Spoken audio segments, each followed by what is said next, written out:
What's up, guys? Welcome back to my channel. Today I want to talk a little bit about what happens if I buy a house right now, 2021, and the market crashes in a few months. With house prices steadily increasing, in some areas just astronomical prices, what is going to happen if a bubble pops and the market goes to complete crap? What is going to happen? Oh, no. So I think it depends exactly where you are in the transaction, what side of the transaction you're on. Are you a buyer? Are you a seller?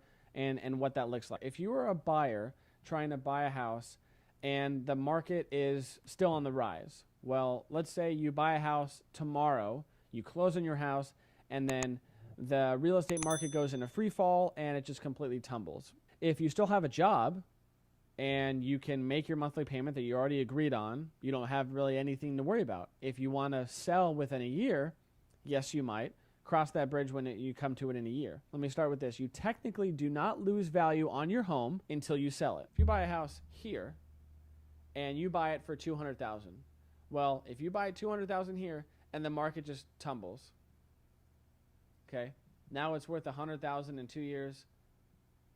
In 3 years, it's worth $150,000, and then in 5 years, it's worth $200,000, and then in 6 years, it's worth $210,000. You haven't lost any of that value until you sell at one of those points throughout your life. I can buy something, but I don't technically lose value until I lose the value. Yes, the house prices may go down, the market might dip a little bit, but again, as a buyer, you do not lose the value in your house until you sell it. If you buy the house halfway through that process, right? Let's say you, instead of 200,000, if you buy it at 100, it might still go down, but historically and statistically, the real estate market, just like the stock market, always gone up. So you make sure, if you always want to take that into account, that if you buy it low, you probably have more room to move to the downside potentially.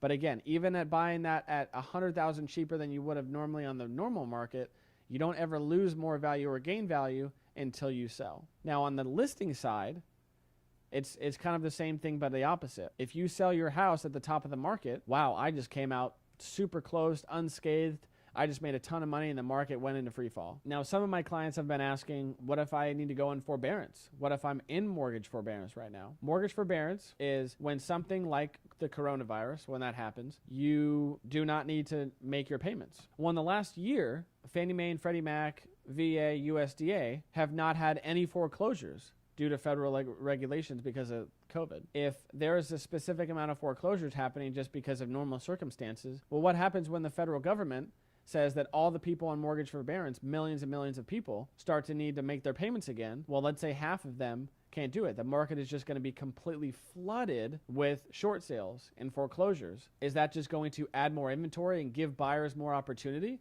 So it's kind of just going to even itself out? Or is that going to drag the market down because the prices are so low? You have to be aware of all of these statistics, or at least I made a video recently about asking the questions, asking your real estate agent what this looks like. There's quite a few scenarios that are very specific. Specific markets will offer specific outcomes. Hopefully your real estate agent will be educated in that market enough to tell you that, but it's just something to be aware of.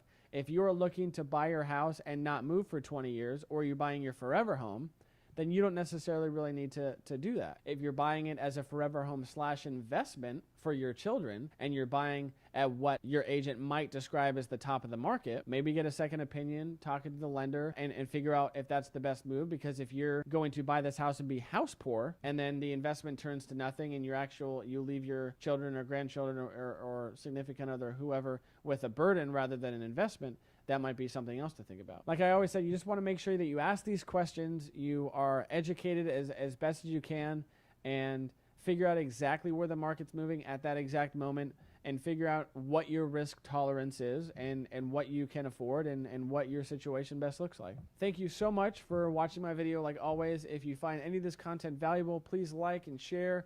Let me know in the comments. I want to make these videos for you and anyone who watches. So thank you so much, and I'll see you next video.